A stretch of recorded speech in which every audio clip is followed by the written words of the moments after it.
बिस्मिल्लाहिर्रहमानिर्रहीम। अस्सलाम वालेकुम students, welcome to my channel ready to math study. Students, पिछली क्लास में हमने चैप्टर नंबर 2 मैट्रिसेस डिटरमिनेंट्स उसकी एक्सरसाइज 2.6 का क्वेश्चन नंबर 2 सॉल्व किया था। आज की क्लास में हम क्वेश्चन नंबर 3 सॉल्व करेंगे।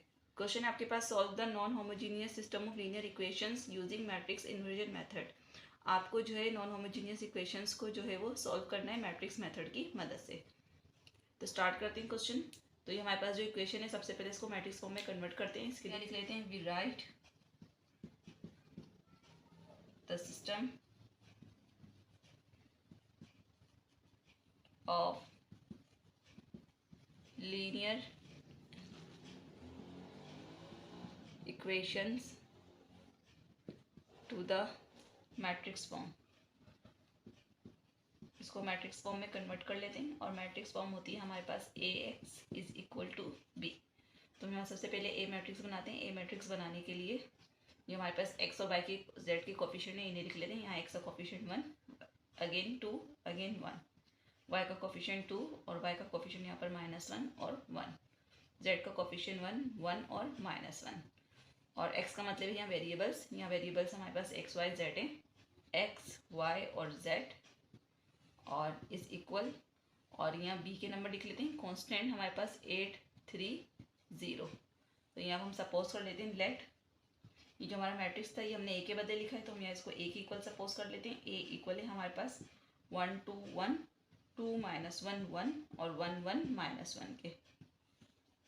अगेन देखें, कॉमा x मैट्रिक्स जो है वो इज इक्वल टू है वेरिएबल के x, y, z के, और एंड b मैट्रिक्स जो है ये कांस्टेंट के इक्वल है। ये है हमारे पास 8, 3, 0। तो सबसे पहले हम ये ए मैट्रिक्स का जो है वो डिटर्मिनेंट मालूम करेंगे, ताकि हम ये चेक कर सकें कि इसका जो ये जो मैट्रिक्स है ए, ये सिंगुलर मैट्रिक्स है या नॉन सिंगुलर है। अगर ये सिंगुलर मैट्रिक्स है तो हम इसका इन्वर्स लिख देंगे, एग्जिस्ट नहीं करता, और अगर ये नॉन सिंगुलर है तो इसको आगे कंटिन्यू करेंगे। तो इसके लिए सबसे पहले हम ए को ए डिटर्मिनेंट में लिख लेते हैं और इसके मैट्रिक्स को भी। और ये था हमारे पास 1, 2, 1 और 2 -1 और 1 और 1, 1 और -1। तो इसको एक्सपेंड कर लेते हैं। ये बन जाएगा हमारे पास A determinant is equal to 1 और 1 के साथ छोटा determinant, first row first column कटेगा, -1, 1, 1 और -1, अगेन -2 और इसके साथ फर्स्ट रो सेकंड कॉलम कटेगा, तो 2, 1, 1 और -1, अगेन +1 और इसके साथ फर्स्ट रो थर्ड कॉलम कटेगा, तो 2, 1, -1 और 1।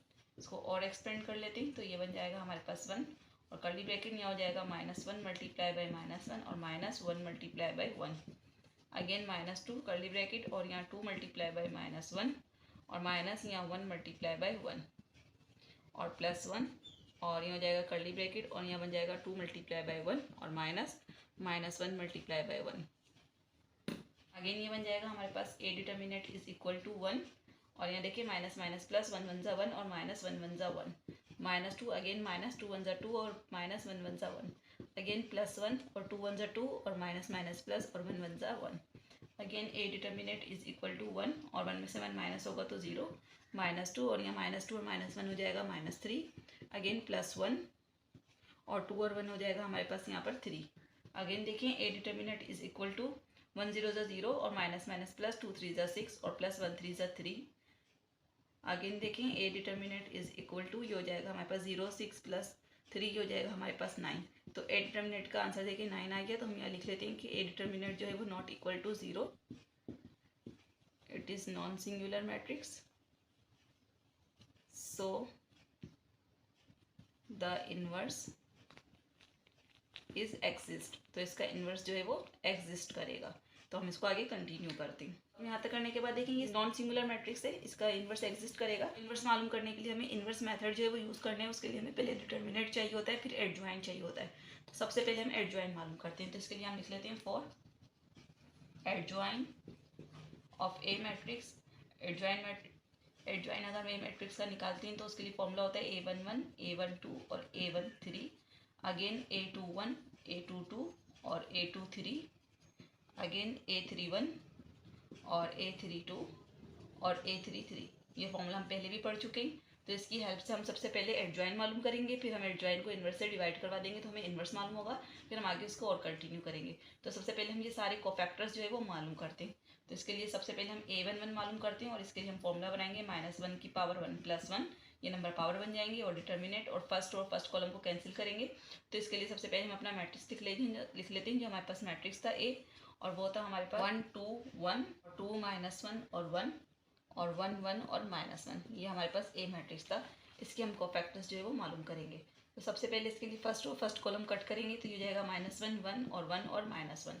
तो स्टार्ट करते हैं। a11 इज इक्वल टू -1 की पावर हो जाएगी 2। इसे एक्सपेंड कर लेते हैं। -1 मल्टीप्लाई -1 और माइनस, और ये जाएगा 1 मल्टीप्लाई बाई 1।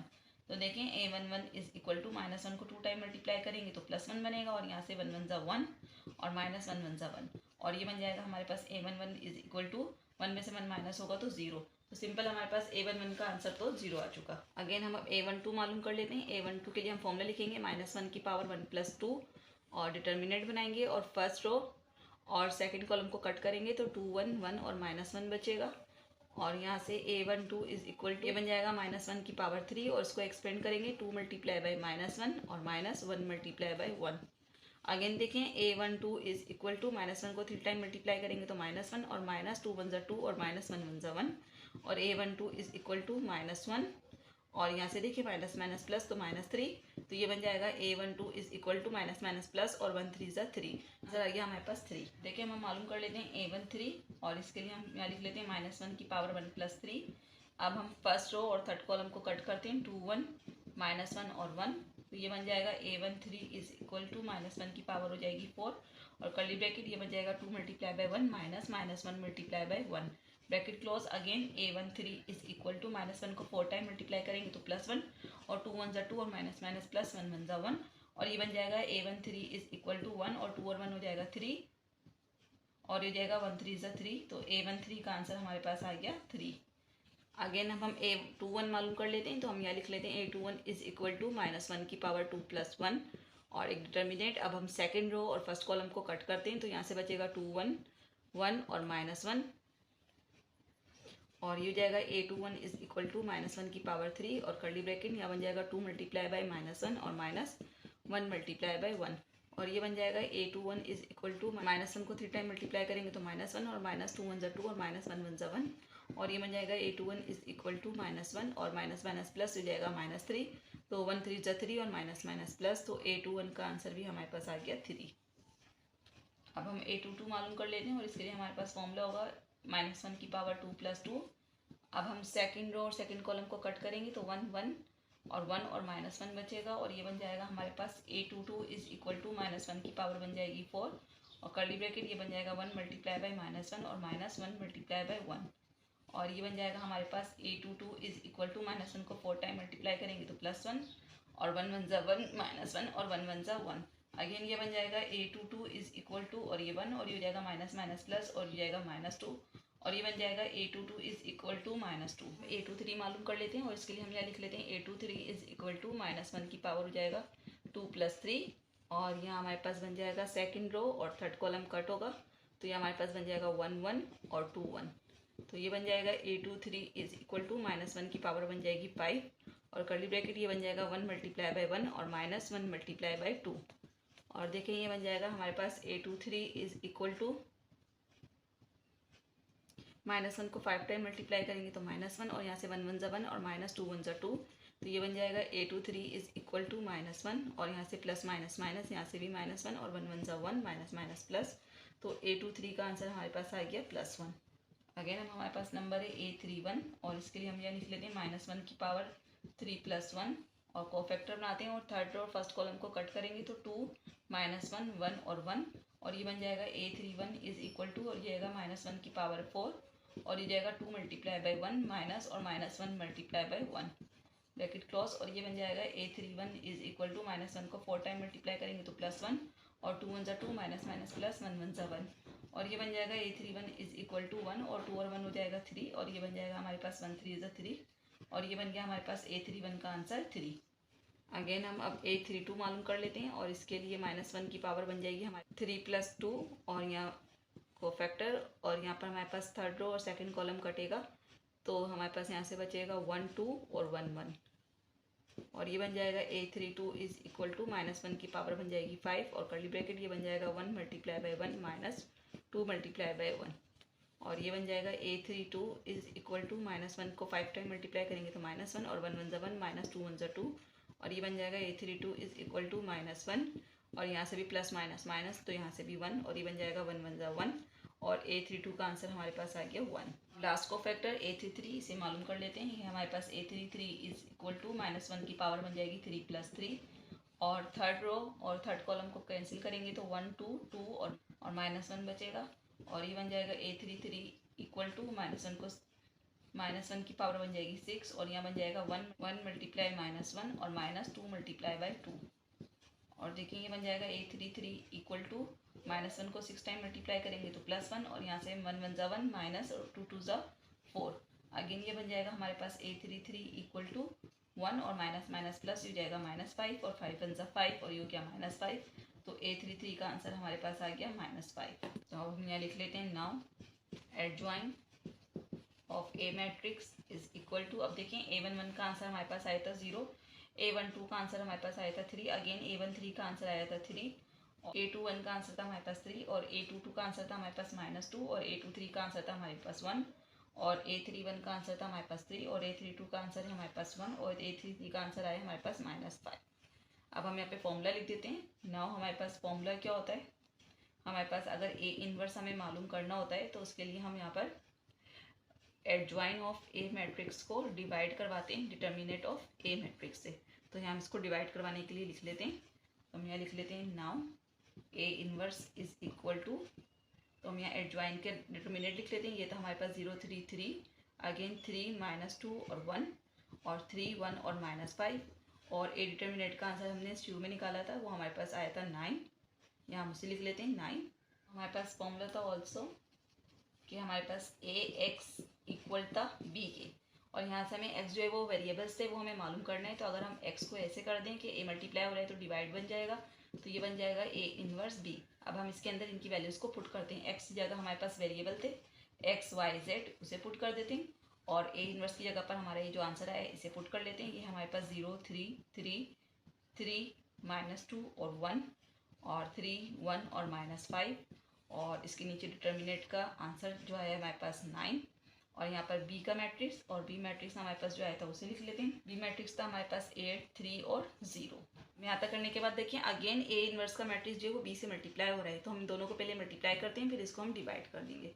तो इन्हें मल्टीप्लाई करते हैं तो ये बन जाएगा x y z equal to, इन्हें मल्टीप्लाई करते हैं फर्स्ट रो को फर्स्ट कॉलम से, तो ये बन जाएगा हमारे पास 0 मल्टीप्लाई बाय 8 और यहाँ हमारे पास प्लस ये बन जाएगा 3 मल्टीप्लाई बाई 3 और प्लस ये बन जाएगा हमारे पास 3 मल्टीप्लाई बाई 0। अगेन ये हमारे पास बन जाएगा 3 मल्टीप्लाई बाई 8 और प्लस -2 मल्टीप्लाई बाई 3 और प्लस 1 मल्टीप्लाई बाई 0।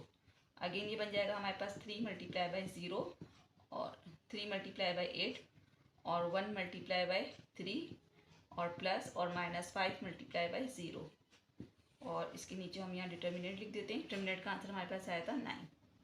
अगेन अब हम इसको और सॉल्व कर लेते हैं। ये बन जाएगा हमारे पास x y z is equal to, और ये बन जाएगा हमारे पास देखें 0 8 से हो जाएगा 0 प्लस 3 3 ज़ा 9 प्लस 3 0 ज़ा 0। अगेन यहाँ देखें 3 8 ज़ा हो जाएगा हमारे पास 24 और -3 2 ज़ा हो जाएगा 6 और प्लस 1 0 ज़ा 0। अगेन देखें 3 8 से हो जाएगा हमारे पास 24 प्लस 3 1 ज़ा 3 और -5 0 ज़ा 0 और अपॉन में 9 और ये बन जाएगा हमारे पास x y z equal to, और यहाँ देखें 0 में 9 प्लस होगा तो हो जाएगा 9, 26 में से 6 माइनस हो जाएगा तो 18 बचेगा, 24 में 3 प्लस होगा तो हमारे पास 27 बन जाएगा और डिवाइडेड बाय 9।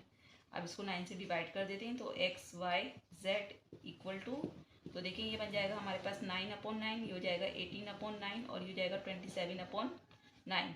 तो इन सबको कैंसिल करते हैं तो ये हमारे पास बन जाएगा x y z equal to, तो देखें ये बन जाएगा 9 1 ज़ा 9 9 1 ज़ा 9, ये कटेगा तो 1 9 1 ज़ा 9 9 2 ज़ा 18 और 9 1 ज़ा 9 9 3 ज़ा 27, तो यहाँ पर 3 आ जाएगा। तो यहाँ देखें यहाँ पर हमारे पास x की वैल्यू आ गई 1 और y की वैल्यू आ गई 2 और z की वैल्यू आ गई 3। तो यहाँ हमने इस तरीके से इस इक्वेशन को सॉल्व करके x y z के आंसर मालूम कर लिए। तो स्टूडेंट्स आज की क्लास में हमने एक्सरसाइज 2.6 का क्वेश्चन नंबर 3 और उसका पार्ट 1 सॉल्व किया है। आज की क्लास के हवाले से अगर कोई क्वेश्चन हो तो कमेंट सेक्शन में कर सकते हैं। मिलते हैं अगली क्लास में इसके पार्ट 2 के साथ। जब तक के लिए अल्लाह हाफिज़।